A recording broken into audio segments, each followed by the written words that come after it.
Son tan amables, por favor, en pasar a ocupar sus lugares. Vamos a dar inicio a este evento.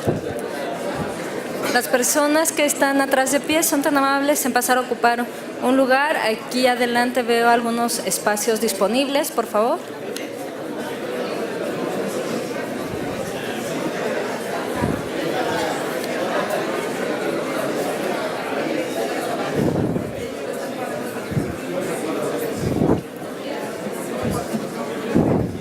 Si son tan amables, les pido recibamos con un fuerte aplauso a los y las integrantes del presidio.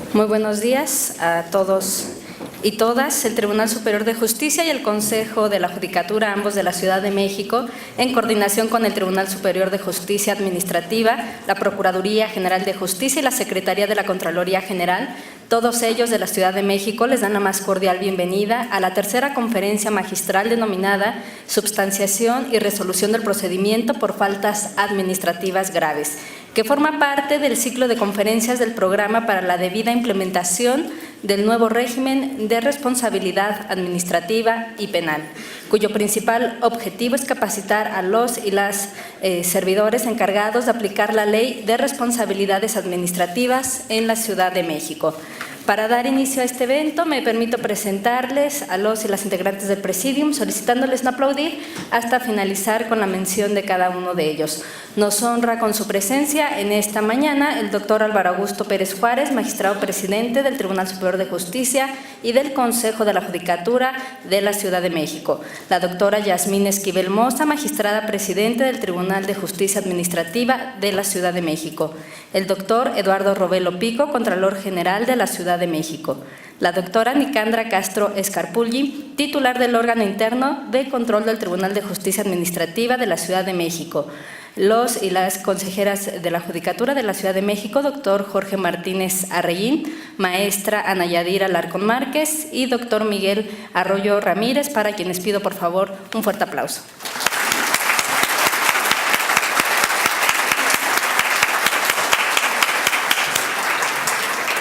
Por supuesto, agradecemos la presencia de todos ustedes, sean muy bienvenidos. Y para dar inicio a este evento voy a ceder el uso de la palabra a la doctora Yasmín Esquivel Moza, quien nos dirigirá unas breves palabras. Adelante, doctora.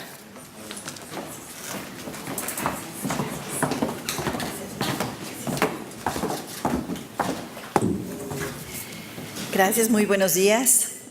Doctor Álvaro Augusto Pérez Juárez, magistrado presidente del Tribunal Superior de Justicia y de su Consejo de la Judicatura, anfitrión en esta tercera y cuarta conferencia que forman parte del programa para la implementación del Sistema Local Anticorrupción. Le agradecemos su anfitrionía esta mañana.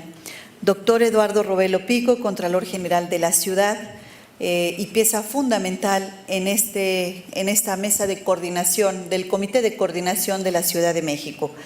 Magistradas, consejeros, jueces que nos distinguen con su presencia, doctora Nicandra Castro Escarpulli, Contralora Interna del Tribunal y experta en esta materia, expositora en esta mañana. Muy buenos días.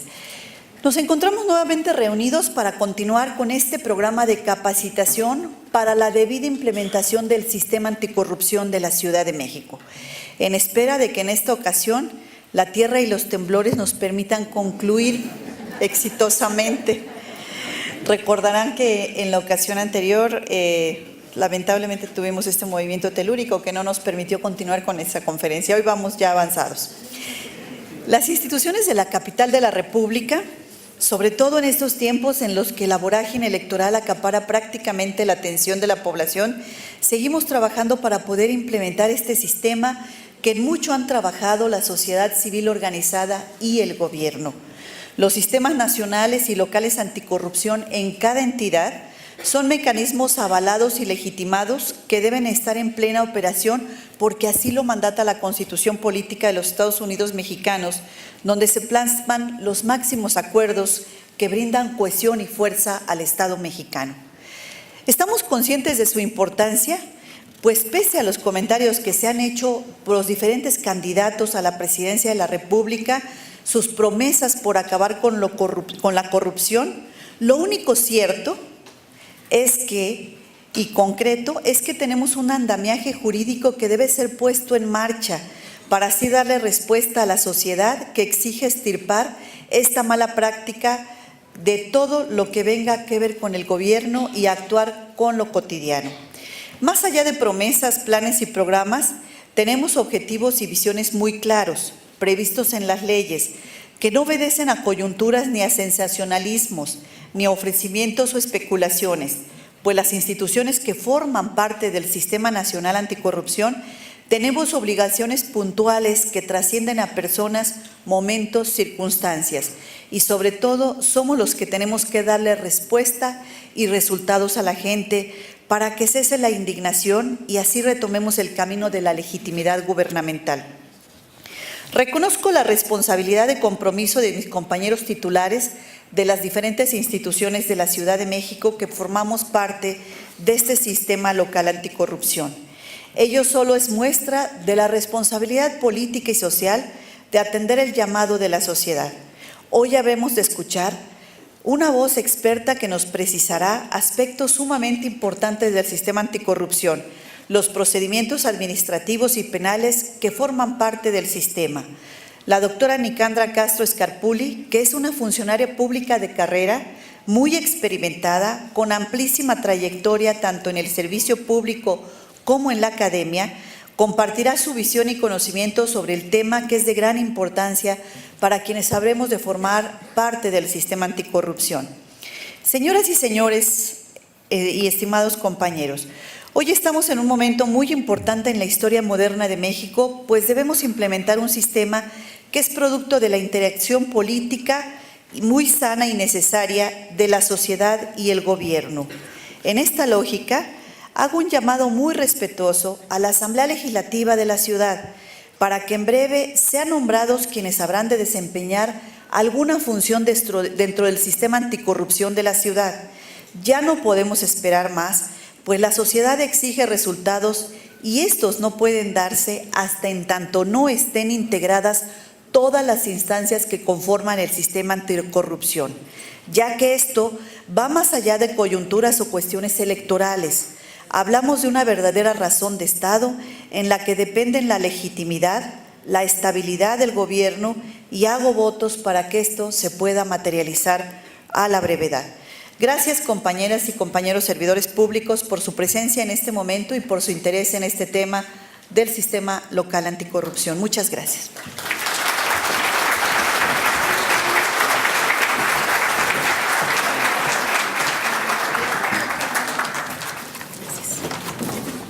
A continuación, solicitamos respetuosamente al doctor Álvaro Augusto Pérez Juárez nos dirija un mensaje. Adelante, doctor.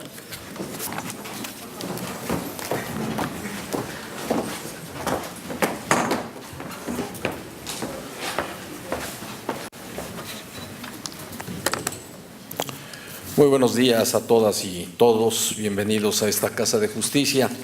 Como siempre, saludo muy afectuosamente y con admiración a los distinguidos miembros del Presidium, a la doctora Yasmín Esquivel Moza, magistrada presidente del Tribunal de Justicia Administrativa de la Ciudad, al doctor Eduardo Ravelo Pico, Contralor General de la Ciudad, a la doctora Nicandra Castro Scarpulli, titular del órgano interno de control del Tribunal de Justicia Administrativa de esta ciudad, a los consejeros que hoy nos acompañan en la mesa principal, pero sobre todo a todos y cada uno de los asistentes a este recinto, a este auditorio. Decía yo, es un verdadero honor darles la más cordial bienvenida a esta Casa de la Justicia Capitalina.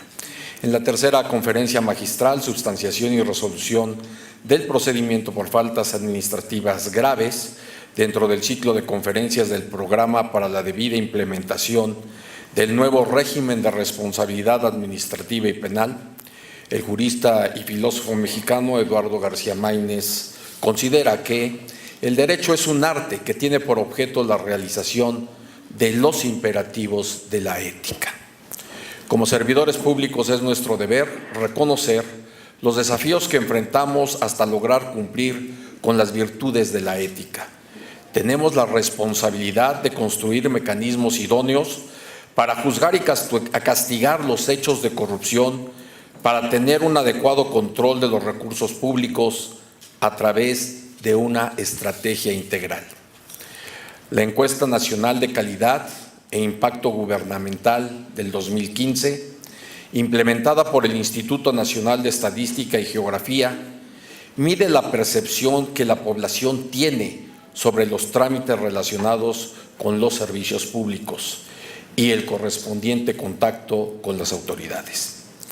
Esta medición estima que, a nivel nacional, la tasa de víctimas de actos de corrupción en al menos uno de los trámites realizados por cada 100,000 habitantes fue de 12,590 en el 2015. Nos preocupa que los trámites ante juzgados o tribunales se encuentren en cuarto lugar, con un porcentaje de 21.8. Esta encuesta considera que el costo total de los actos de corrupción en los trámites realizados ante las autoridades fue de 6,418 millones de pesos, que equivale a 2,799 pesos por persona afectada. Estos datos reflejan la importancia de estas conferencias magistrales que abordan estos temas. El Sistema Nacional Anticorrupción responde a la necesidad de fortalecer los vínculos de confianza con la ciudadanía, fomentando su participación. Robustecer una cultura ética de integridad en la función pública requiere de la definición de valores comunes que sean adoptados en el trabajo diario de todos los servidores públicos, como imparcialidad, legalidad, transparencia, honradez y profesionalismo. Su efectiva aplicación debe ser una responsabilidad compartida con la sociedad. La ciudadanía es fundamental en el respeto a la integridad de la nación, a través de su interacción con el ejercicio de lo público. Las instituciones democráticas debemos consolidar nuestra responsabilidad republicana con los ciudadanos, promoviendo su participación activa para incrementar su confianza en las instituciones y la mejora continua de la gobernanza. Por esta razón, me permito reiterar que es fundamental hoy más que nunca defender a ultranza la independencia y autonomía del Poder Judicial en todos los niveles de gobierno. En este sentido, destaca como buena práctica reconocida por la Organización para la Cooperación y el Desarrollo Económicos, integrar al sector privado y a la sociedad civil en el combate a la corrupción mediante consultas que permitan identificar conflictos de intereses que, si bien no son por sí mismos actos de corrupción, su detección los evita y defiende la toma de decisiones basadas en salvaguardar el interés público. La sanción de las faltas administrativas graves es fundamental en el combate a la corrupción. Los actos contrarios a los principios y obligaciones del servicio público deben juzgarse y castigarse con la mayor severidad para que prevalezca el Estado democrático de derecho. En este sentido, es toral la evolución del derecho administrativo con facultades para sancionar y hacer uso prudente de técnicas garantistas del derecho penal. Esta es la visión del Sistema Nacional Anticorrupción sobre las responsabilidades de los servidores públicos, que deberá materializarse como lo desarrolla inteligentemente la magistrada presidente Yasmín Esquivel Moza. En el caso de las faltas graves, como la abordará con brillantez la doctora Nicandra Castro en su conferencia magistral, la investigación de estos actos se realizará por la sede administrativa, quien emite un informe de presunta responsabilidad que deberá enviarse al tribunal competente para determinar las sanciones, con facultades para requerir pruebas y realizar las diligencias necesarias. Este procedimiento disciplinario fortalece la investigación y sanción de actos graves de corrupción. La capacitación para aplicar adecuadamente los procedimientos en estos casos es fundamental para afrontar los grandes desafíos que nos imponen la impunidad y la corrupción. Por lo que celebramos la estrategia del programa para la debida implementación del nuevo régimen de responsabilidad administrativa y penal. Enhorabuena su implementación. En estos retos seguiremos defendiendo consciente y decididamente la línea que por rotunda convicción siempre nos hemos trazado, que es la independencia y autonomía judiciales, que no implica una disociación de poderes, sino todo lo contrario, significa la colaboración basada en el respeto de las atribuciones de los poderes de la Unión establecidas en la Constitución Política de los Estados Unidos mexicanos. La consolidación de un verdadero Estado de Derecho, el fortalecimiento democrático de las instituciones y de manera toral dar la atención debida a las necesidades de la sociedad requiere de un sistema de justicia fuerte que se sostenga en la credibilidad, confianza e independencia de la función jurisdiccional. Tenemos el firme compromiso y permanente de fortalecer la confianza que la sociedad deposita en nuestras instituciones y en la defensa de la justicia y la imparcialidad. La grandeza nacional se construye a cabalidad en el cumplimiento de los valores de honradez, ejercicio adecuado de los cargos públicos, imparcialidad y excelencia. Nuestro gran México demanda en todos nosotros una visión democrática que privilegie a la nación más allá de cualquier otro tipo de interés. Muchas gracias, enhorabuena y que tengan mucho éxito porque México así lo demanda y lo requiere.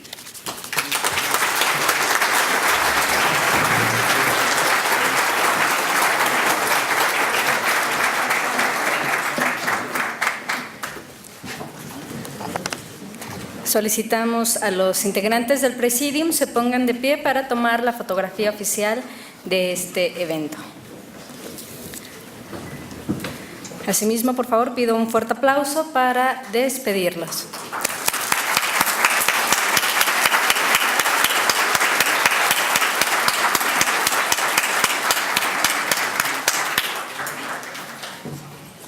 Muchas gracias. A todos los participantes les pido por favor permanecer en sus lugares para en un par de minutos nada más en lo que hacemos el ajuste de mesa, dar ya inicio a la conferencia.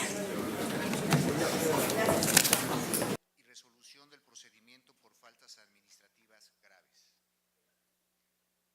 La doctora Nicandra Castro Escarpulli cuenta con la licenciatura de Derecho por la Universidad Nacional Autónoma de México, la maestría en Ciencias Penales con especialización en Ciencia Jurídico Penal del Instituto Nacional de Ciencias Penales y el doctorado en Ciencias Jurídico Penal.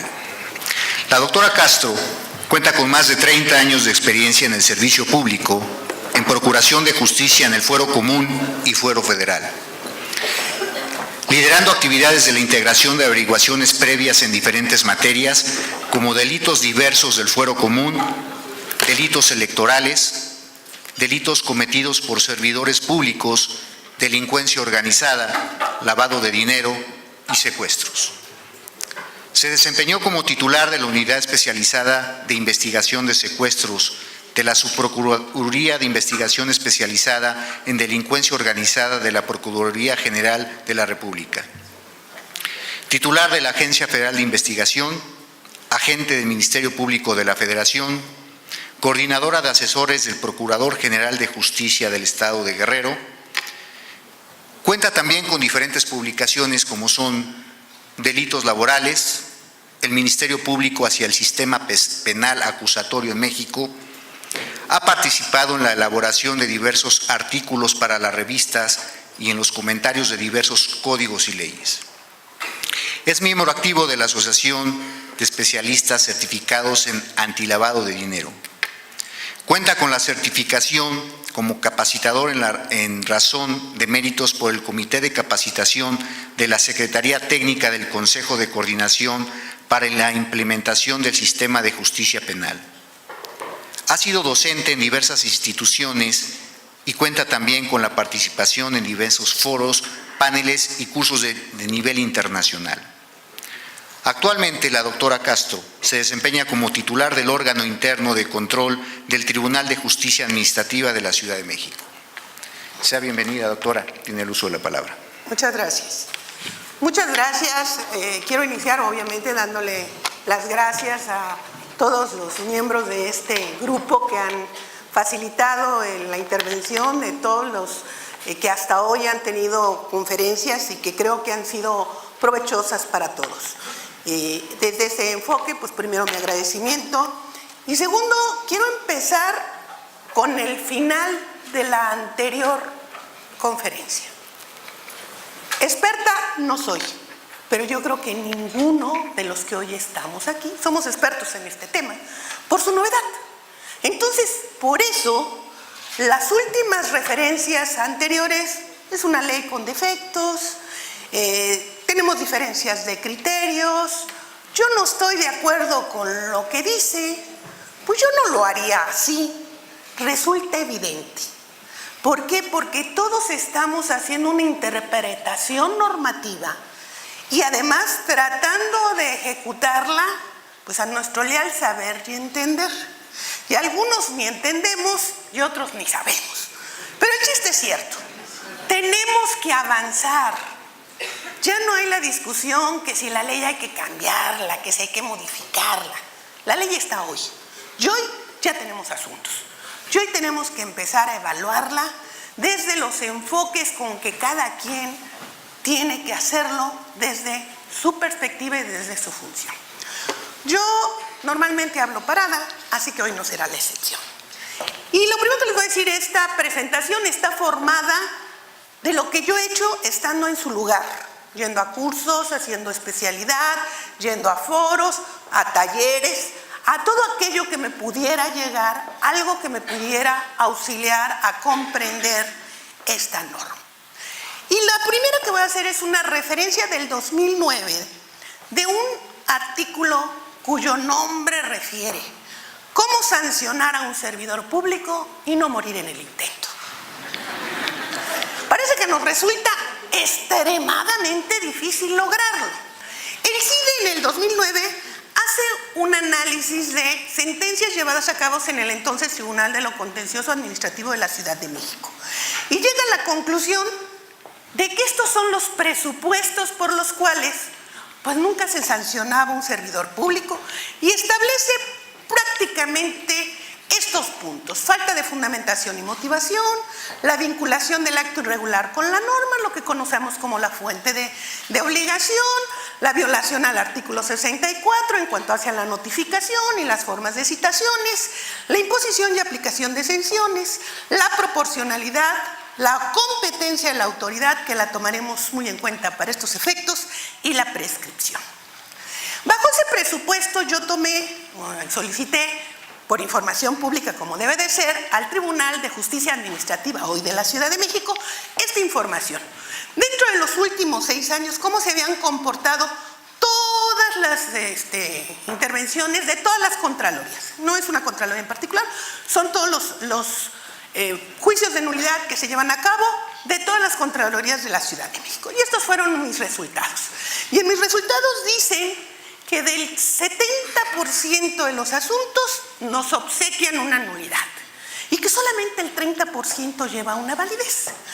Y de ahí me tomé el estar revisando con las personas que llevan a cabo todo este tema de estadísticas en el tribunal para ver cuáles eran los elementos por los cuales ahora, después del 2009, llegamos al 2017, cuáles eran las causas más frecuentes. Volvemos a la fundamentación y motivación.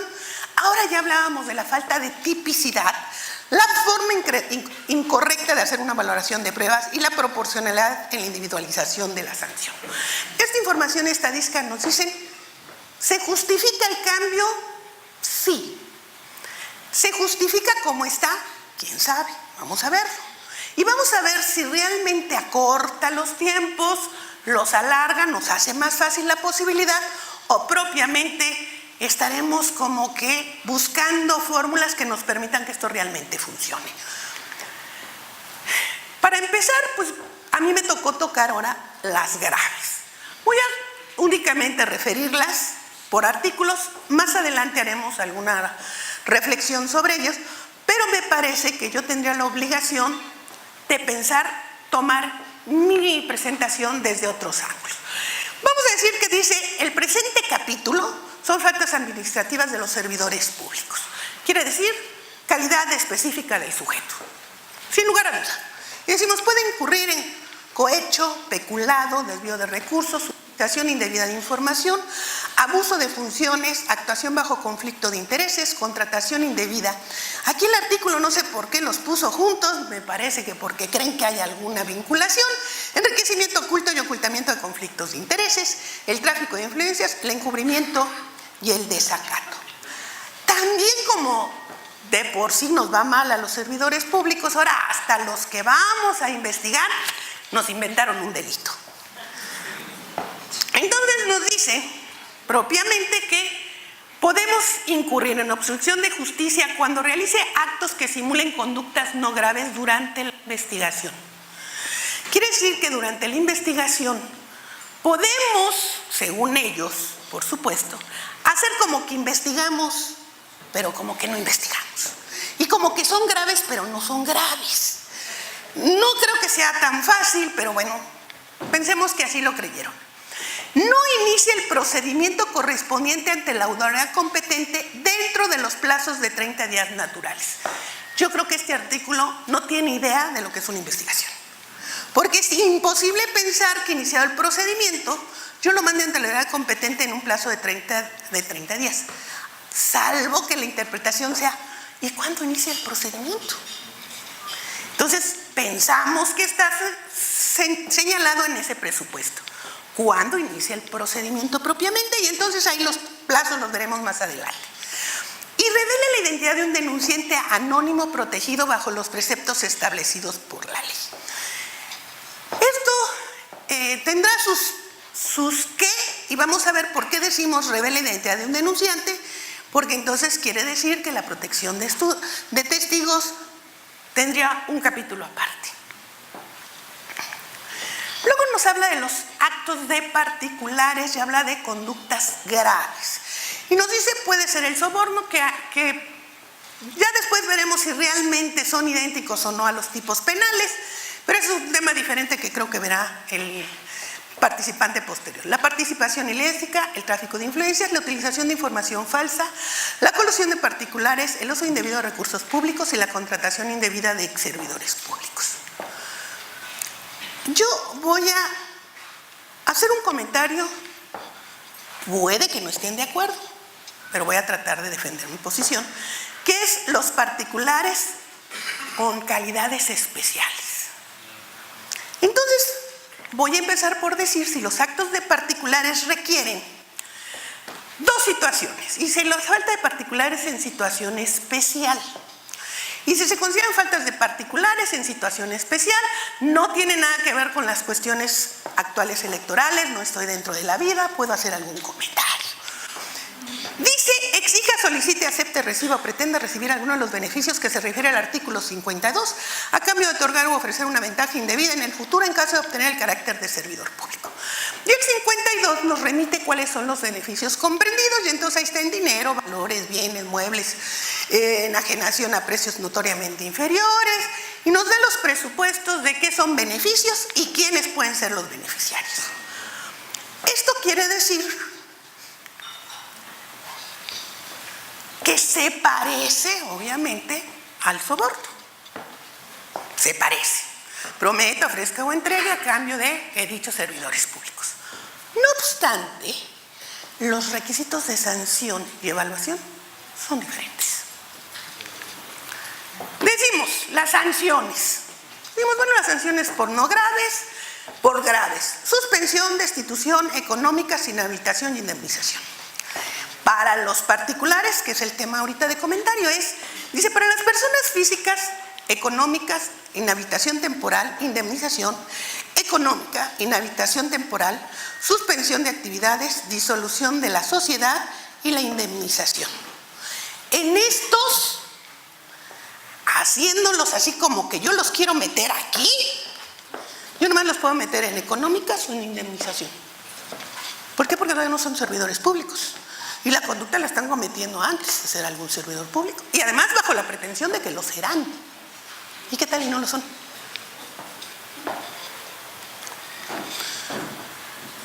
También es importante establecer que en este sentido nos dicen la ley la aplicación supletoria de la ley, nos dice nuestra ley. Será la Ley de Justicia Administrativa de la Ciudad de México, la Ley del Procedimiento Administrativo del Distrito Federal y el Código Nacional de Procedimientos Penales. Sin embargo, vemos que esta fue expedida el 1 de septiembre del 2017. Pero cuando vamos a la Ley del Procedimiento Administrativo de la Ciudad de México del 17 de noviembre del 2017, expresamente dice: las actuaciones de la Contraloría General en lo relativo a determinaciones de responsabilidades no aplica.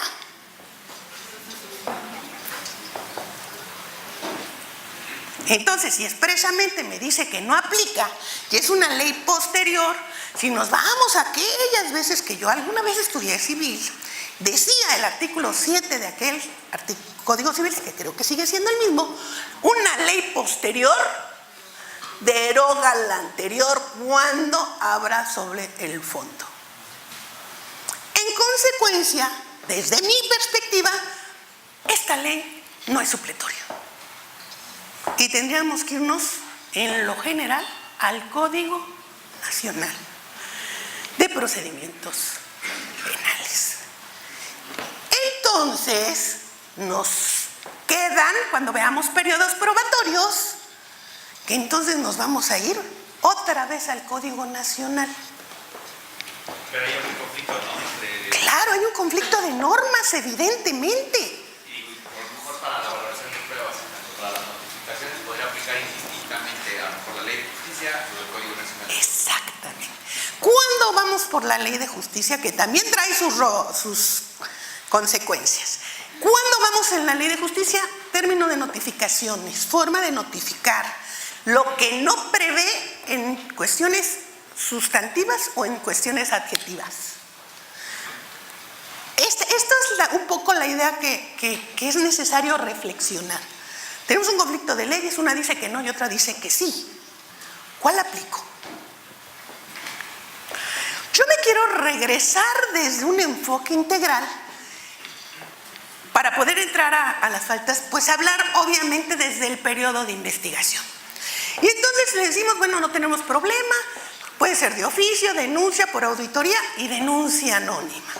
Pero esta debe de tener datos o indicios que justifiquen que yo haga una investigación fundada y motivada. La autoridad investigadora, como lo dice la ley, es la Secretaría, los órganos internos de control, la Auditoría Superior de la Ciudad de México. Y dice: podrán utilizar todas las técnicas, tecnologías, métodos de investigación y mejores prácticas. Y vamos a ver que esta ley, curiosamente, tiene un periodo de pruebas, pero tiene otros artículos donde también habla de pruebas y las menciona de manera distinta. Y vamos a ver que si vamos viendo, decimos, ¿la declaración patrimonial es prueba? Sí, dependiendo de la ley que esté yo investigando. O el artículo o la denuncia puede ser sí. Discutíamos un poco en el taller que estamos trabajando algunos contralores que decíamos, ¿y también la puedo utilizar para acreditar el mínimo vital? ¿Puedo usar la declaración patrimonial para las medidas cautelares? Por lo pronto, la ley dice la declaración patrimonial forma parte de pruebas y se pueden otorgar sin ningún problema. También habla de la información reservada y no están en el capítulo de pruebas, están en otros artículos y nos habla de la información confidencial, fiscal, fiduciaria, depósitos y ahorros. Mismo presupuesto, ¿cuándo puedo usarlas? También habla de las visitas de verificación y también las visitas de verificación pueden tener valor probatorio para acreditar algo. También habla de los requerimientos de información al sujeto investigado. Esta me parece, y por eso está en rojo. ¿Qué alcances tiene lo que le puedo requerir al sujeto investigado sin violar su derecho procesal a no autoincriminarse? ¿Cuándo él me puede decir, no te la doy porque me autoincrimina? Ah, pero es que es información pública que tú tenías porque detentabas esa calidad como servidor público. Sí, pero no te la doy. ¿Por qué? Porque tengo mi derecho a no autoinculparme. Búscalas por otro medio. Entonces, es que esta parte, ahí están los artículos para que ustedes lo puedan revisar. Les recuerdo para que después todo esto se los vamos a dejar. El requerimiento de información al sujeto investigado es eso, requerimiento de información. Nunca le podremos preguntar algo que señale si lo hice, que se considere alguna confesión previa y sin los requisitos hoy de ley. Ahora sí, después viene el capítulo de pruebas que está entre el artículo 130 y 181. Y ahí sí nos dicen los testigos, los documentales, los documentos públicos, la información generada por medios electrónicos, optos o cualquier tecnología. Ojo, ¿cuándo sí, cuándo no? Si nos vamos al símil con la materia penal, pues yo no puedo llegar con tu teléfono y préstamelo, ¿verdad? Y aquí voy a sacar la foto donde te estás platicando con alguien, ¿verdad? ¿Por qué? Porque es una violación a los presupuestos de la ley en cuanto a las comunicaciones. Entonces, mi pregunta sería, y la respuesta por supuesto también la voy a dar, ¿cómo lo voy a hacer? Y vamos a ver si cuando pidamos una coadyuvancia pudiéramos tener ese alcance, decirle, yo tengo esto pero pues no lo puedo abrir. A ver, tú pídele a un juez de control. No lo sé, vamos a verlo. También tenemos obviamente las cuestiones periciales y la inspección. Después, en otro capítulo que no tiene nada que ver con pruebas, vamos a ver la confesión del servidor público, que a final de cuentas también es una prueba. Pero esa confesión tiene únicamente como efecto disminuir la sanción. Y después tenemos la protección de denunciantes. ¿Se acuerdan que les dije que incluso ahora hay delitos y ese que protegimos le decimos a alguien, ay, fíjate que fue fulanito? Bueno, aquí están. Entonces nos vamos a dar cuenta que esta ley contempla medios probatorios en muchas partes, pero además nos deja una amplitud cuando hablamos de técnicas, tecnologías y métodos de investigación. O sea, en esta materia hoy tenemos una amplitud probatoria más allá de lo que estrictamente nos dicen estos artículos. Ok, como ya sabemos cómo vamos a investigar, la investigación dice, debemos de tener en esta parte es legalidad, imparcialidad, objetividad, congruencia, verdad material y el respeto a los derechos humanos.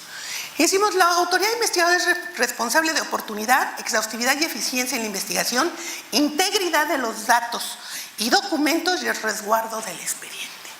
Quiere decir que durante el procedimiento de investigación, igual que en la averiguación previa, anterior y en la carpeta de investigación actual, los documentos son reservados para las partes.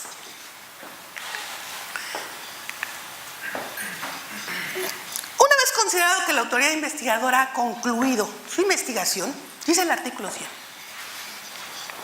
Una vez concluidas las diligencias de investigación, la autoridad investigadora procederá al análisis de los hechos. O sea, primer presupuesto, hipótesis. Segundo, información recabada a efectos de determinar la existencia o inexistencia de actos o omisiones que la ley señale como falta administrativa y en su caso calificarla como grave o no grave. Discutíamos un poco en el taller y quiero retomar el tema porque me parece que es relevante para todos. Si cuando yo hago la calificación estaba obligada a valorar las pruebas.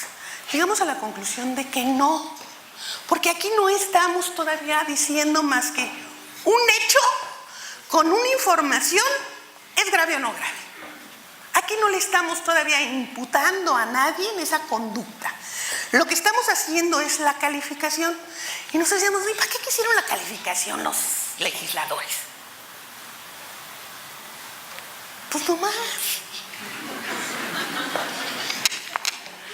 Calificas. y dices, es que con esta calificación yo le voy a dar una facultad al denunciante que antes no tenía. Y es una participación en el cual él va a poder, cuando decimos que estamos calificando, ¿qué voy a poder hacer o no? Entonces vamos a ver desde el principio. Bueno, si decimos que constituye falta administrativa, sí, y vamos a calificar. Si dice no, vamos a hacer una conclusión y fíjense, dice archivo no definitivo. Entonces, si yo determino que es improcedente, ¿no es definitivo? Aquí dice que solamente puedo hacer conclusión y archivo no definitivo. Como si tuviera los efectos de una reserva en materia penal, ¿no? ¡Ay, guárdala hasta que prescriba! Cuando no, yo puedo estar diciendo no hay falta administrativa. Entonces quiere decir que no tenemos dos instancias, sino una primera que evalúa si hay datos o indicios.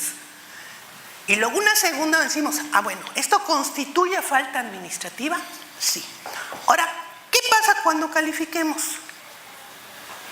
Ahora sí, este me gusta, me quedó bien bonito, ¿verdad? Primer punto. Se califica y viene la primera incongruencia de la ley. Nos dice, con la calificación se interrumpe la prescripción.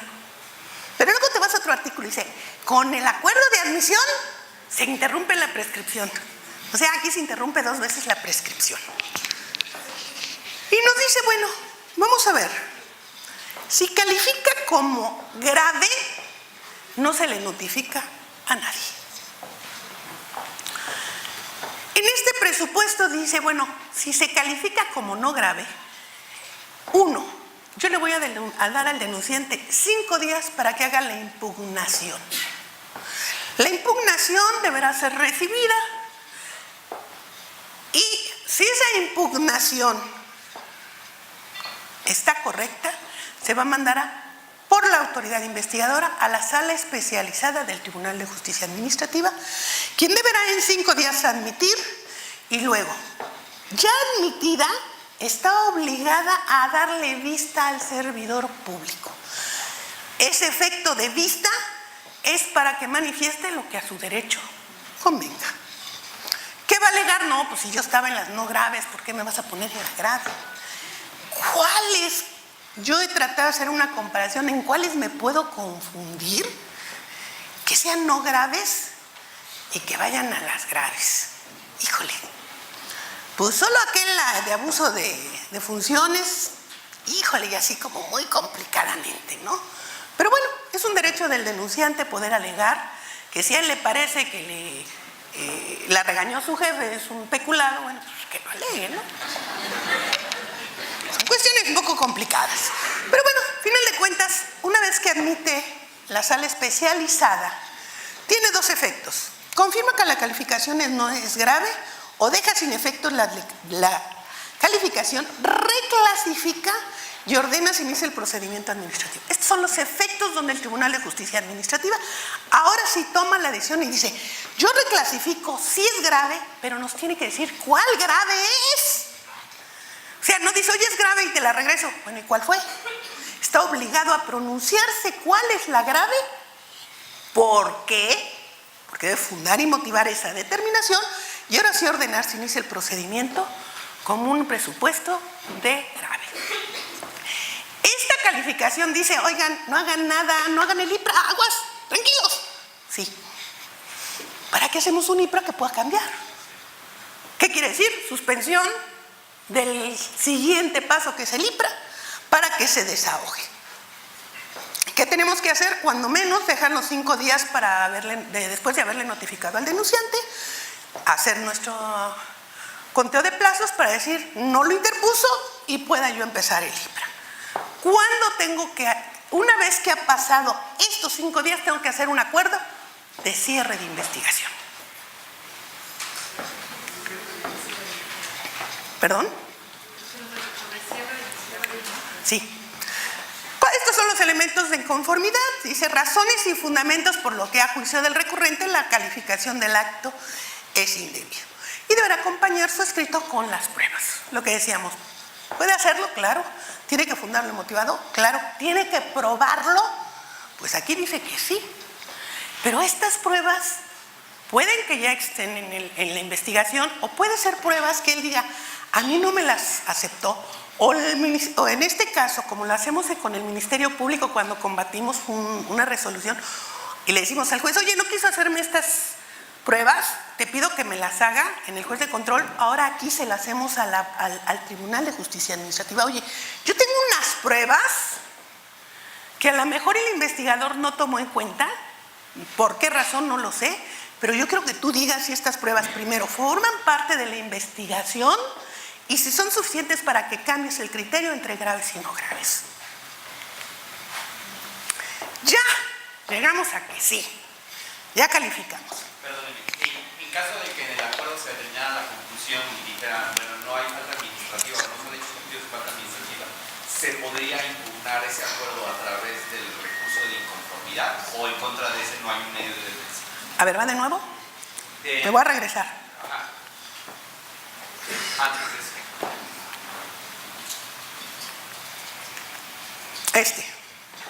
Fíjate, es muy buena pregunta. Si te das cuenta, no quise entrar porque, bueno, no iba a llevar no gratis. Yo le puse aquí un signo de interrogación. Su supuesto es el siguiente. Fíjate que hay un tema en donde la ley dice, son parte en el procedimiento administrativo. Pero la misma ley dice, el procedimiento administrativo inicia hasta el de admisión. Quiere decir que en esta etapa todavía no son parte. Y si no son parte, ya no tienes ningún recurso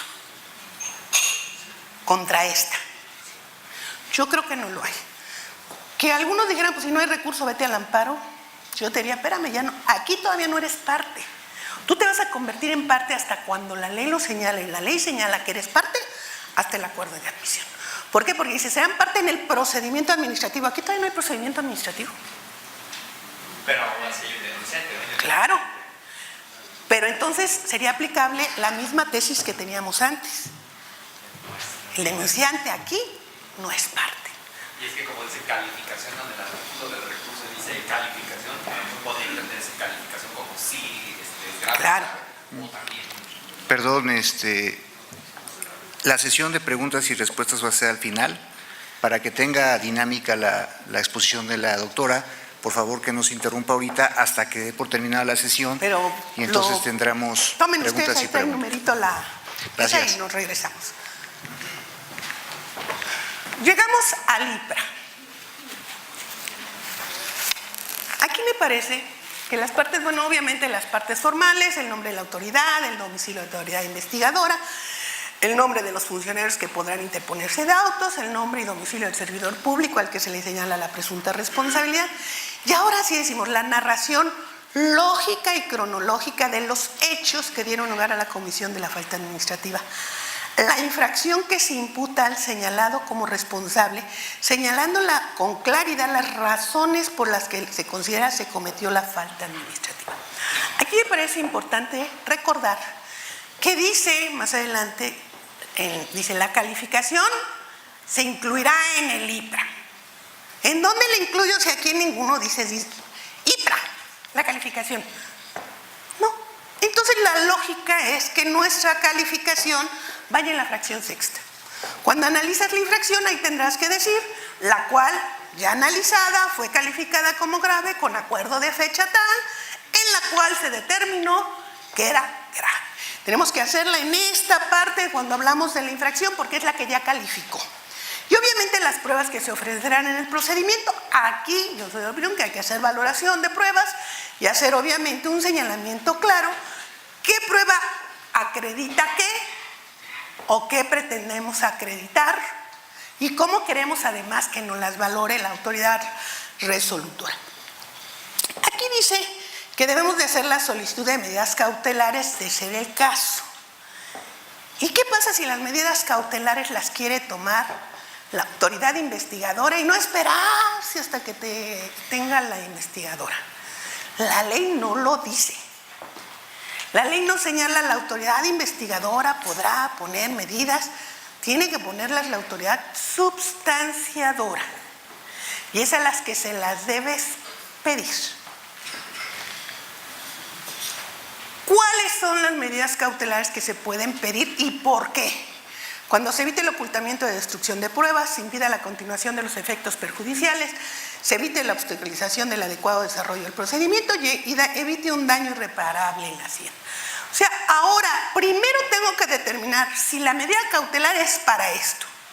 Si es para eso, entonces sí me puedo ir a las medidas cautelares. Suspensión temporal del empleo, pero recuerden ahora sí su mínimo vital y volvemos al tema de cuál es el mínimo vital. Ay, es que hay una tesis que dice que el 30%. No, hay otra que dice que el 15%. Hay otra que dice que, pues de acuerdo a lo que tenga el señor. El 90% de los servidores públicos nos gastamos lo que ganamos a la quincena y no nos alcanza. O sea, le debemos a la quincena que sigue. Normalmente le andamos debiendo a la que sigue.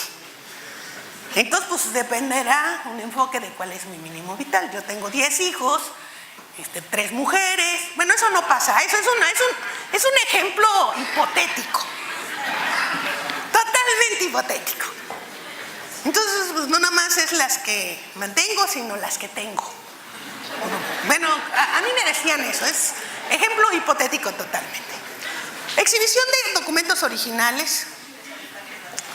Apercibimiento de multa, y fíjense aquí, para conminar a los presuntos responsables y testigos para que se presenten el desahogo de pruebas a su cargo.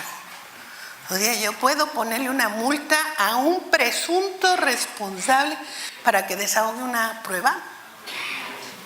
Violación de garantías procesales, señores. La carga de la prueba no es mía. La carga de la prueba es tuya, autoridad investigadora. Yo puedo permanecer perfectamente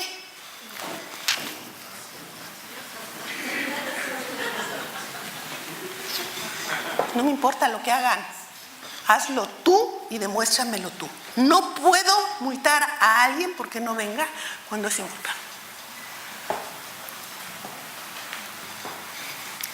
Embargo precautorio de bienes, aseguramiento, intervención precautoria de negociaciones. Fíjense aquí, híjole.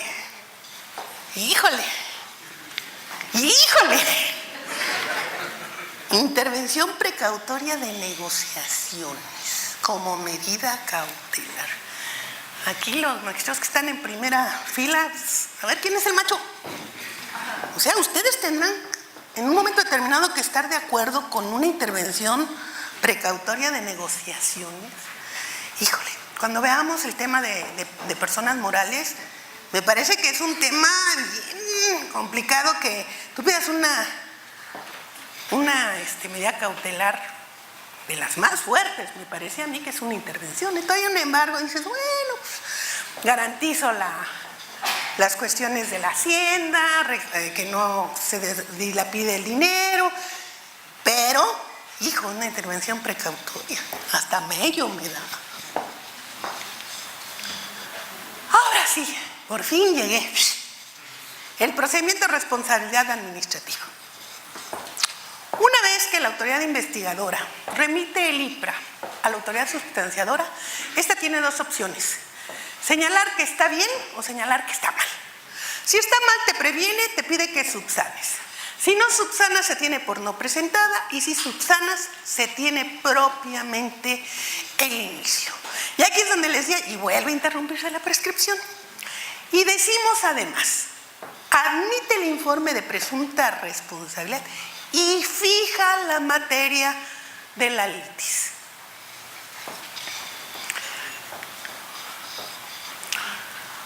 Fijamos la materia de la litis y entonces debe ser el emplazamiento al presunto responsable a la audiencia inicial. En esta debe comparecer personalmente, se le debe señalar día, lugar y hora, autoridad que la va a llevar a cabo, copia del informe de presunta responsabilidad, del acuerdo de admisión y del expediente.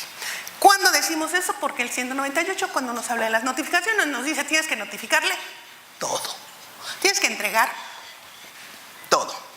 Pero también le tienes que decir que no tiene derecho a no declarar por sí mismo, no declararse culpable, defenderse personalmente y ser asistido por un defensor o que se le nombre un defensor de oficio. ¿Y de dónde lo saco?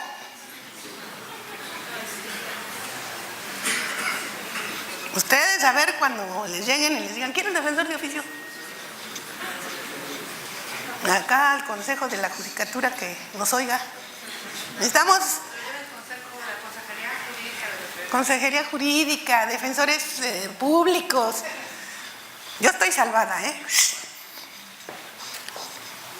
Pero los demás no, ¿eh?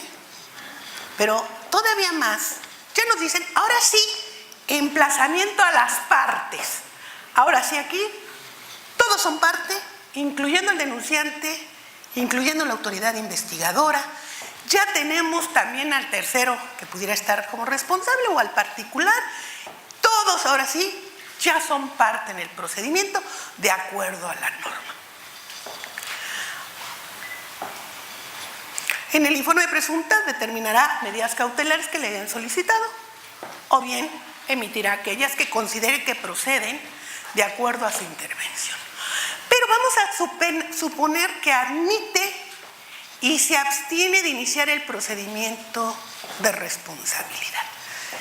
Esta autoridad investigadora el denunciante puede impugnar la abstención otra vez ante el Tribunal de Justicia Administrativa de la Ciudad de México. Ahora sí, vamos a ver que el procedimiento de responsabilidad inicia con la admisión. Ahí no hay duda. Fija la materia. Tampoco hay duda. Ok. El procedimiento administrativo debe observarse los principios de legalidad, presunción de inocencia, imparcialidad, objetividad, congruencia, exhaustividad y verdad material. Presunción de inocencia. Quiere decir que tu prueba debe estar más allá de toda duda razonable y ser suficiente para tirar la presunción de inocencia. O sea, tu peso es distinto. Bueno, ahorita lo que comentábamos, que al emplazar tienes que entregarle materialmente todo. ¿Ya hay otro momento para pruebas? No, salvo las supervivientes. ¿Por qué? Porque yo ya le estoy dando al servidor público al que le estoy iniciando el procedimiento todos los elementos con los que él se puede defender. O bien decir, pues ni me defiendo, está tan mal hecha que solito se pierde. ¿Para qué? O bien decir, bueno, a ver, tú no puedes ya decir nada más allá de lo que me fue notificado, que es el expediente completo de lo que hizo la autoridad investigadora, quien ya no tiene ningún otro momento para decir lo contrario, para presentar pruebas. Y luego decíamos, bueno, ¿y qué es eso de la verdad material? Entonces, pues yo dije, pues vamos a ver quién dice los que se dicen que saben que es la verdad material. Decimos que es la decisión que finalmente adopta la administración en el procedimiento, mientras que en el proceso civil, como que eso, ahí es, la verdad material es como más civil, o como más penal, o como más administrativa. O sea que es como un collage. Y se entiende desde el punto de vista en que tú debes de tener, algunos de los espectadores decían, vamos a hacerlo muy simple. Si elimino una de las hipótesis del hecho y el hecho continúa, es que esa hipótesis está bien. Si quito otra y sigue, si quito otra sigue, y voy dando si lo que ocurrió en el mundo material mentalmente está, pero está alegado, probado. Y esta parte decimos, bueno, si yo conozco o ya he decidido cosas con determinado criterio, pues seguiremos haciéndolo con ese criterio. Nada más que en esto, ¿qué creen? No hay criterios.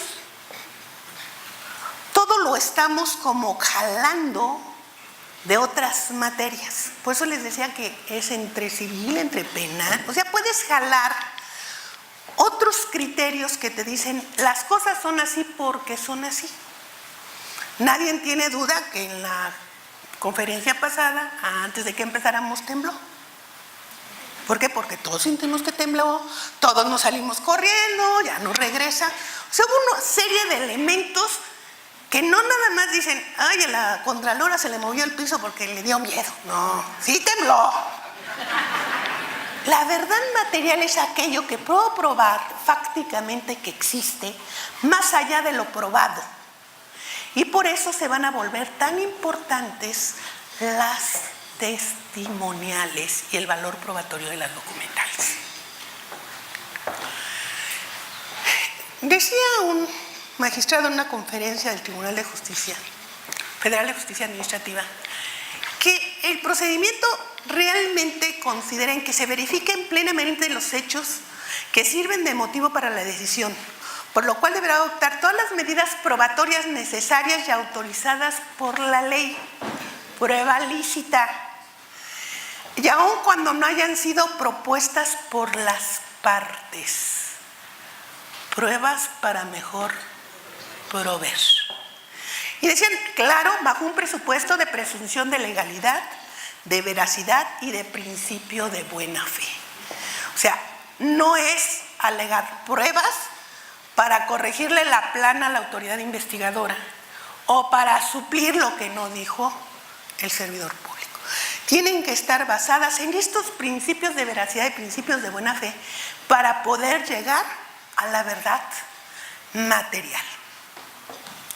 Y decíamos, bueno, la presunción de inocencia obviamente viene y se desprende de un tema materialmente penal, pero en términos concretos nos llevan a estos 4 presupuestos. 1, que la carga de la prueba es de la autoridad. 2, que tenemos que tener un principio indubio pro reo.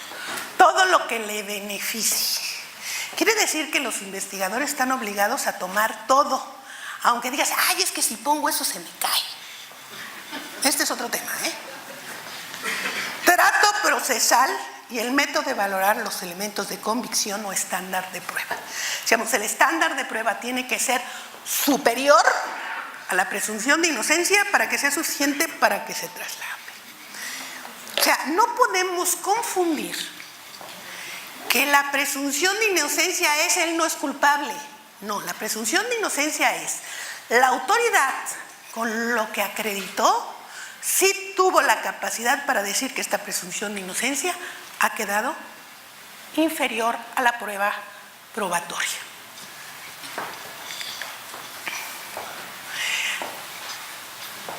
Creo que hoy tenemos algunos compañeros defensores y volvemos al tema de los defensores.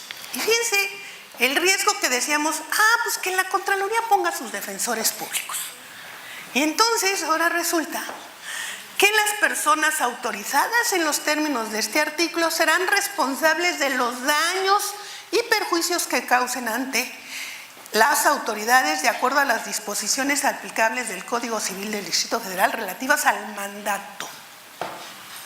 O sea, transforman la defensoría en mandatario. El defensor se convierte ahora en mandatario en este presupuesto, lo cual a mí me parece un riesgo muy grande. Porque habrá muchos, como algunos que tengo allá en mi área, que, perdí un juicio, no, pues es responsabilidad administrativa. ¿Ganó un juicio? No, ese sí no. O sea, depende de qué, de una voluntad de... O sea, ni todos los abogados ganamos todos los juicios, ni perdemos todos. ¿Qué tiene que ver? Pues el criterio jurídico. Tú puedes estar de acuerdo o no con lo que yo hice como magistrado o como juez, pero eso no quiere decir que yo incurrí en una responsabilidad administrativa que sea suficiente si sancionas al servidor público para que me vaya por un daño y perjuicio como mandatario. Entonces me parece que estas inserciones pueden llegar a complicar incluso el querer defender para defensores públicos a particulares que sean muy complicados, que no hay, no. Debe ser una causa excepcional. Entonces, ahora sí, decimos, ¿qué es lo que tiene que ver la autoridad resolutora? ¿Qué tendrán que hacer nuestros magistrados cuando reciban las declaraciones de testigos y peritos? Y dice, presidirán todos los actos de pruebas bajo su más estricta responsabilidad. Si hay audiencias, ya no las va a poder llevar el secretario, señores. Dice que deben estar en todos, presidir los actos de prueba bajo su más estricta responsabilidad. Se acabaron las audiencias con secretarios en este tema, Y dice, con excepción de lo dispuesto en el artículo, las preguntas que se dirijan a los testigos se formularán verbalmente y directamente. Es una audiencia oral, señores. Se acabaron la listita de preguntas y sí o no, no. Ahí dice, serán de forma verbal y directa por las partes o bien quienes se encuentren autorizados para hacerlos. Y luego dice, el que ofrece la prueba será el primero en interrogar, o sea, hay interrogatorio y contrainterrogatorio. La autoridad resolutora podrá interrogar a los testigos con la finalidad de esclarecer la verdad de los hechos, la famosa verdad material. Entonces yo tengo facultades como magistrado a preguntarle a alguien que no me queda claro lo que dijo, sí.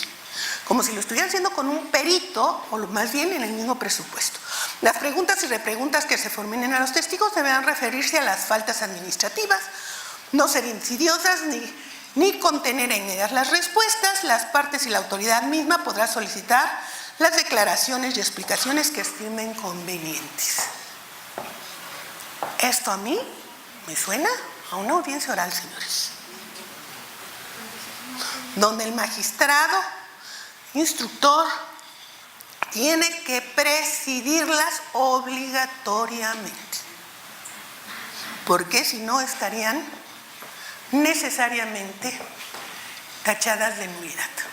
En algún otro, cuando tenemos un poquito más de tiempo, les paso algunos videos donde se ve cómo se han tirado juicios porque el magistrado está con el teléfono oyendo la audiencia o está con su tablet y han tirado toda la audiencia, exclusivamente por decir, él no estaba oyendo las preguntas. Y si no las escuchó, ¿cómo va a tomar la decisión de que soy o no responsable de una infracción o una falta administrativa, si ni siquiera se tomó la molestia de escuchar lo que yo le preguntaba al testigo? Y además no quedó transcrita exactamente como yo la pregunté. Entonces, esto vuelve a este nuevo proceso, pues con otras garantías procesales.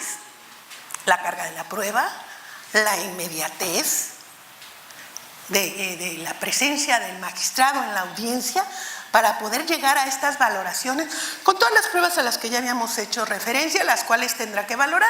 Ya sabemos que en este presupuesto, obviamente tenemos muchos incidentes que puede haber, esta tacha de testigos, el otorgamiento de las medidas cautelares, objetar pruebas, incluso aquellas otorgadas para mejor proveer, objetar alcance y valor probatorio de documentos y que no se tenga señalado, y los que no tengan señalado trámite alguno. También tenemos el recurso de reclamación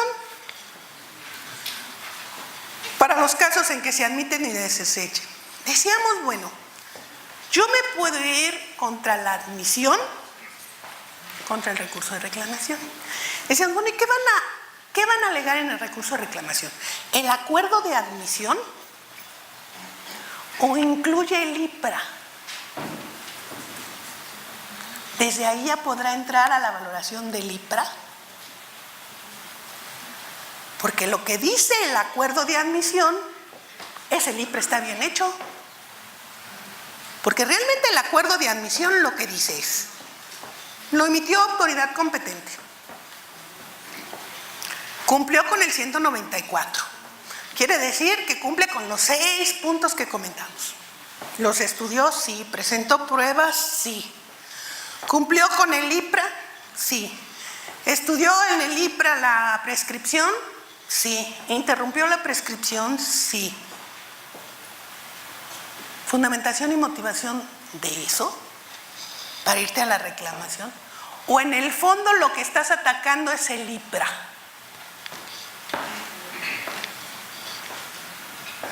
Pues yo creo que lo que te vas a ir es sobre el IPRA.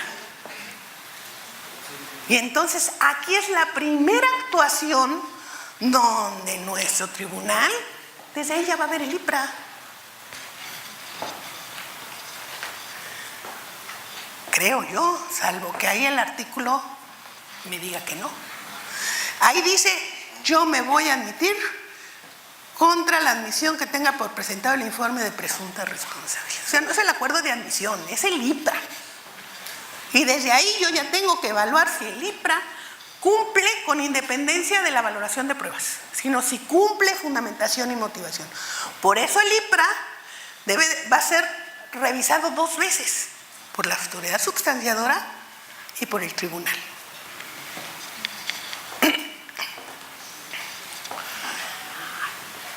Propiamente decimos que en la sala primero verifica que sea no grave y dice, si es no grave lo devuelve a la autoridad substanciadora para que continúe como no grave. O devuelve a la autoridad investigadora porque la falta grave es diversa, para reclasificarla. O admite y notifica. Yo me voy a regresar a la segunda. Decimos que devuelve a la autoridad investigadora. ¿Para qué efectos lo devuelve a la investigadora? Para que califique. Y si volvió a calificar y calificó distinta, ¿no estaría obligada a hacer otro IPRA? Y si soy otro IPRA, ¿no estaría obligado a hacer otra audiencia de ley? ¿Por qué? Porque dijimos que la admisión fija la litis. ¿Y si la litis ya no es la misma? Y si yo digo, cuando yo me defendí por un desvío de recursos y ahora dices que es especulado. Y ya no tengo otro momento probatorio, ¿eh? El único es en la audiencia de ley. En consecuencia, repones todo el procedimiento. Estos son los efectos de una devolución del Tribunal de Justicia Administrativa a la autoridad investigadora. Que se reponga absolutamente todo el procedimiento. No puedes decir, bueno, a ver, te la regreso. Cámbiale la clasificación. Y con esa clasificación regrésasela al tribunal. ¿Dónde quedan todas las garantías procesales, Celine? Me estás iniciando por una conducta que no formó parte de la litis. Porque la litis solamente es con la admisión. ¿Estaríamos obligados a reponer todo el procedimiento? Mi criterio es que sí. Una vez que hemos señalado esto y pensando que sí admite y notifica, obviamente acuerda la admisión de la prueba, ordena las diligencias para desahogar, diligencias para mejor proveer si así lo considera, y recibirá por sí mismo declaración y presidirá todos los actos. Y dice, y podrá solicitar la colaboración del MP. Voy a hacerla muy rápido. No seas malita, ahí sí no sé cómo hacerlo desde aquí.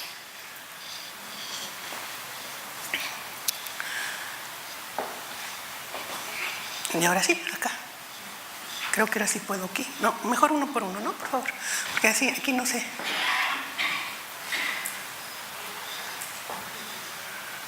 Ahí está. Decimos que son pruebas documentales todas aquellas en las que conste información de cualquiera de estos tipos. Y dice, la autoridad resolutora podrá solicitar la colaboración de la Procuraduría de Justicia de la Ciudad de México o bien de las instituciones públicas de educación superior para que les permitan el acceso a instrumentos tecnológicos necesarios para la apreciación de la prueba documental. Este presupuesto es para pruebas documentales.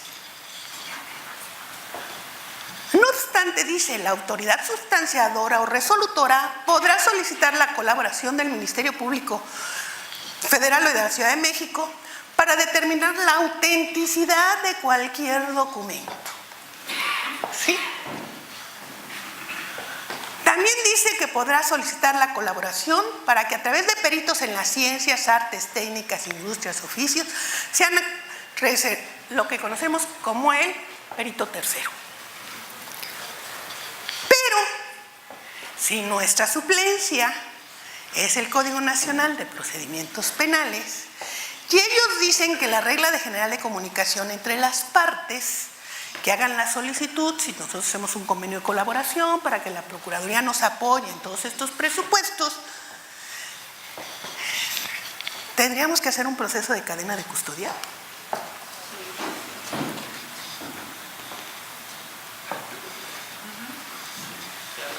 Entonces tendríamos que hacer el convenio y decirle, a ver, préstame tu cadena de custodia, pero también capacítanos en materia de cadena de custodia. Si no, ¿cómo lleno? ¿Cómo hago que te llegue algo? ¿Cómo me lo regresas y cómo le doy valor probatorio? Porque las reglas de cadena de custodia son distintas para los casos principalmente de servicios periciales. Y dice que se entiende como cadena de custodia el conjunto de etapas o eslabones desarrollados de forma científica y legítima en una investigación judicial con el fin de evitar la alteración y o destrucción de los indicios materiales al momento de la recopilación, prueba lícita, forma de recopilación, y dar garantía científica plena de lo analizado en el laboratorio forense o presentado en el juicio de los mismos recabados o decomisados en el propio escenario del delito o por otro lugar relacionado con los hechos. En términos generales, eso es lo que podríamos pedir. Yo obviamente considero que tiene que ser con el mecanismo de la autoridad que nos auxilia, que es con todos los temas de control de confianza. Se abre el periodo de alegatos, ahí están los plazos y obviamente se cierra la instrucción. Y decimos que deben de contener las sentencias definitivas, es la fijación clara y precisa de los hechos. Ahora sí, la valoración de las pruebas admitidas y desahogadas, las consideraciones lógicas y jurídicas que sirven para la emisión de la resolución y relación de causalidad. Eso me suena al oído. Tipicidad, culpabilidad. ¿Por qué? Porque tiene que haber una relación de causalidad entre la conducta clasificada como falta administrativa y la lesión producida. Ahora sí ya, además les dicen, además tienes que hacer este estudio de causalidad. Y dice que debe haber una responsabilidad plena. Y obviamente la determinación de la sanción y la forma en que deberá cumplirse. Entonces nos damos cuenta que ahora en las sentencias tendrán que estudiar 1. Acción o omisión. 2. Dolo o culpa. Relación de causalidad y evaluación de las pruebas. Tipicidad y culpabilidad. ¿Nuevos elementos y formas distintas de hacer una sentencia? Sí. Una sentencia con unas características hoy distintas. Decimos que obviamente tenemos 2 presupuestos ya normativos. Uno que es la prueba tasada, que es toda la documental, y nos dice, para estos presupuestos prueba tasada, pero esta libre apreciación de la prueba. En la libre apreciación debemos de conocer la verdad, debemos determinar que los hechos son ciertos y que el sujeto es responsable de haberlo colaborado. Vámonos nada más a de libre apreciación, es que eso no sé cómo hacerlo aquí.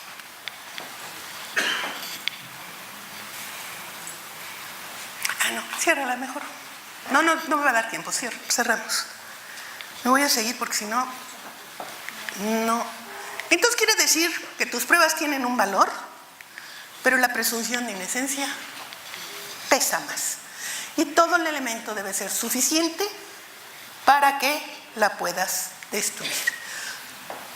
La evaluación de las pruebas ahora tiene que ser bajo 2 presupuestos, la lógica, la sana crítica y la experiencia.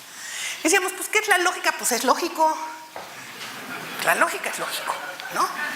Y entonces decimos que en la teoría de la prueba se funda en la observación de ciertos hechos susceptibles de percepción y que va de todo hecho de percepción intelectual directa a otros hechos que están fuera de ella, pero que también se vuelven perceptibles desde el punto de vista intelectual. Y decimos que la máxima de la experiencia es la que menos hay para allá. Para acá todos la cumplimos perfectamente.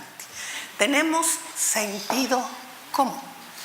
Normas de valor general, independientes del caso, pero que simplemente son porque tienen sentido común.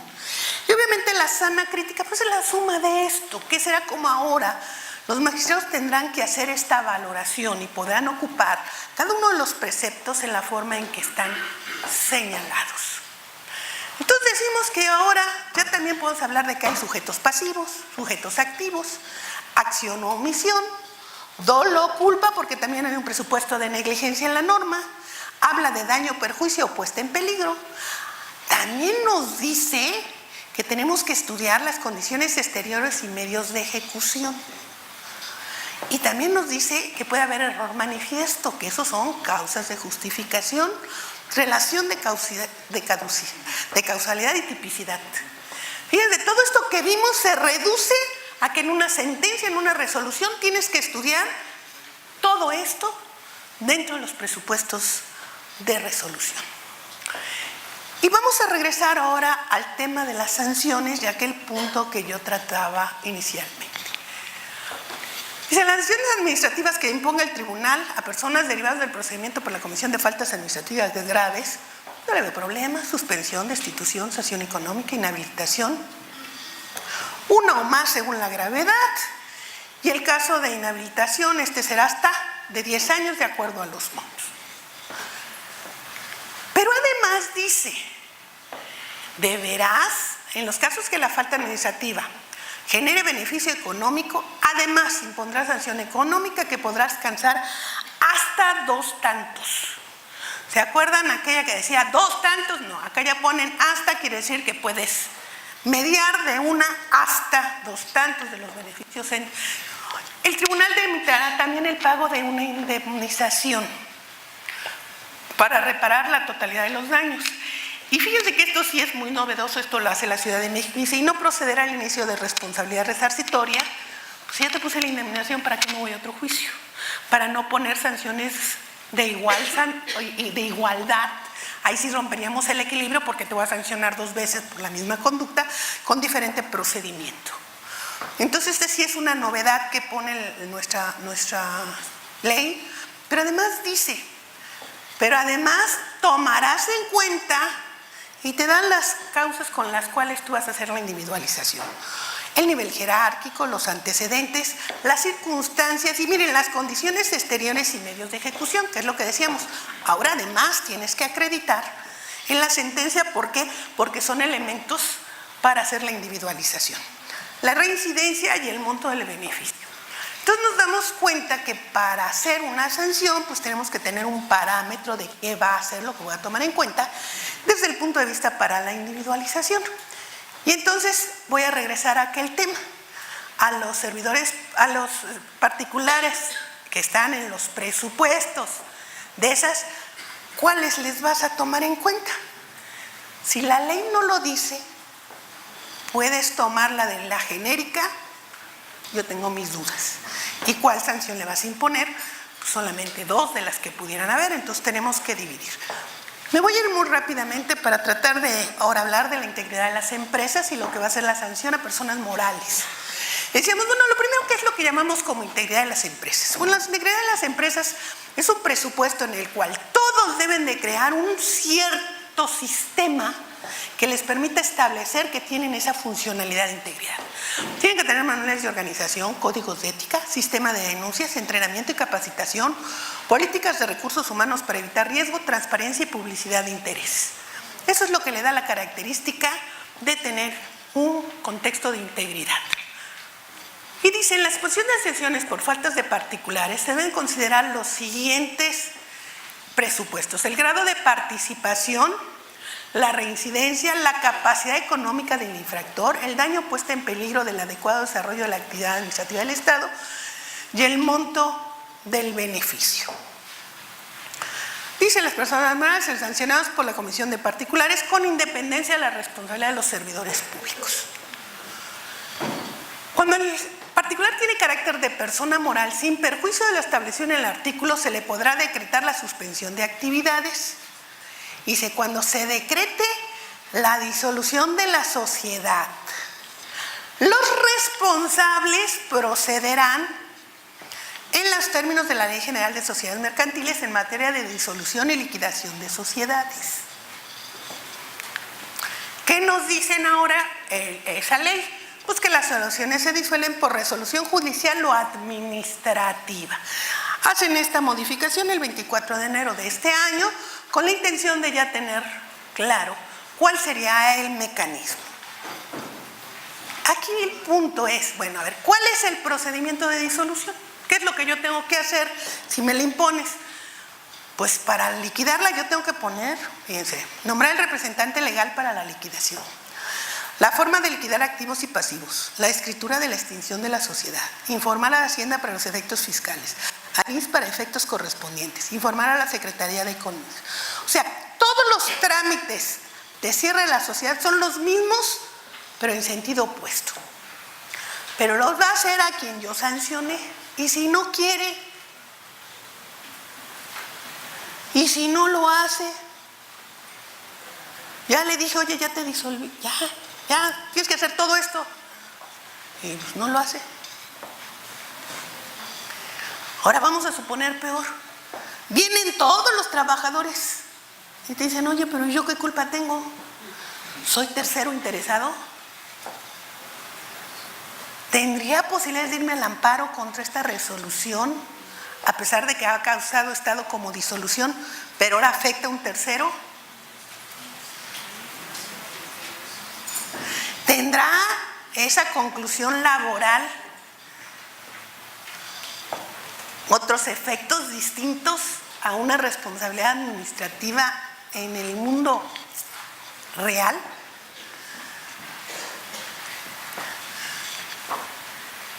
Dice, fíjense, las medidas de apremio. Para hacer cumplir sus determinaciones, podrá ser multa, arresto, auxilio de la fuerza pública. Y en el 122 dice, en caso de que pese a la aplicación de la medida de apremio, se dará vista a la autoridad penal competente. ¿Y qué dice la autoridad competente? Nuestro Código Penal dice, la pena será de 1 a 5 años de prisión cuando la desobediencia y resistencia sea de un mandato judicial o el cumplimiento a una sentencia.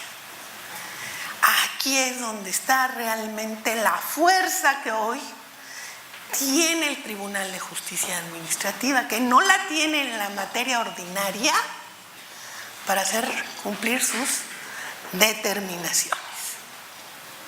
En materia de responsabilidades les dan ahora decir, cumplir una sentencia. Podemos ver cómo cambió ya la forma de decir, las sentencias se tienen que cumplir, cualquiera que éstas sean, y hacen esta modificación ya a raíz de nuestra ley. Bueno, obviamente, cuando la ORT es el empleo de medidas de apremio, deberán hacerse efectivos los mandatos y después agotar el empleo de las medidas de apremio. Obviamente, los medios de impugnación, igual seguimos teniendo el recurso de apelación, el amparo indirecto y para las autoridades en la revisión.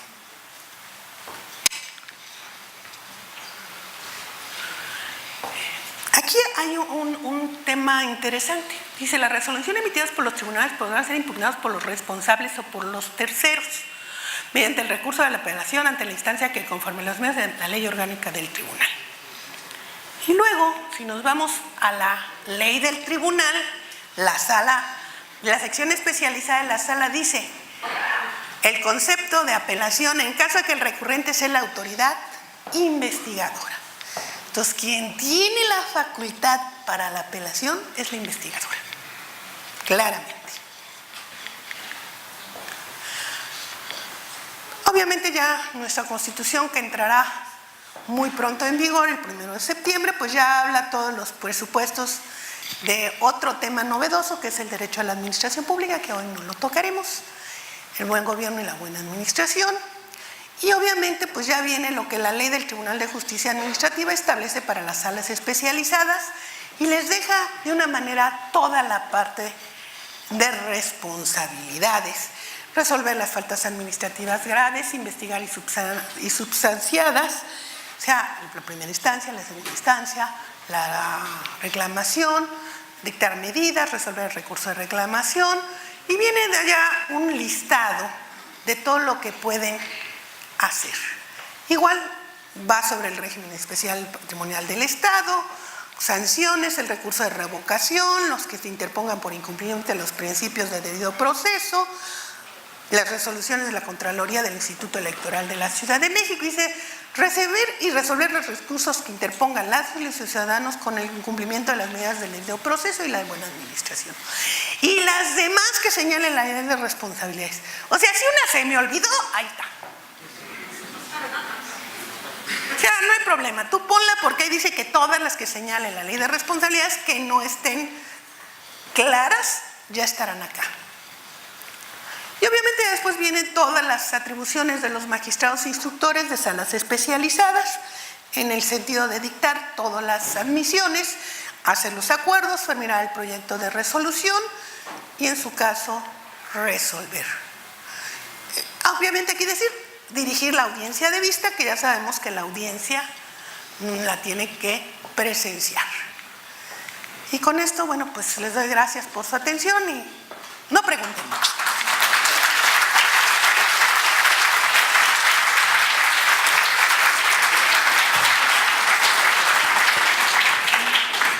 Bien, pasaremos a la etapa de preguntas y No, al respuestas contrario. sobre la cátedra de la doctora. Que nos juntemos un día para comentar varias cositas que quedaron por Claro ahí. que sí, por supuesto. Ándale, ustedes, Si quieren, con la dinámica de alzar la mano para que se les dé el uso de la voz. Fui tan clarísima, ¿verdad que? ¿Ya?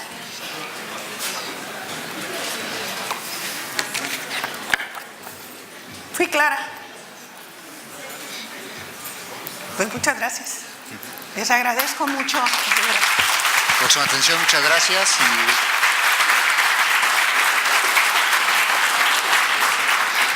Y estaremos en espera de la próxima fecha de la siguiente temática. Gracias. Te pido de favor.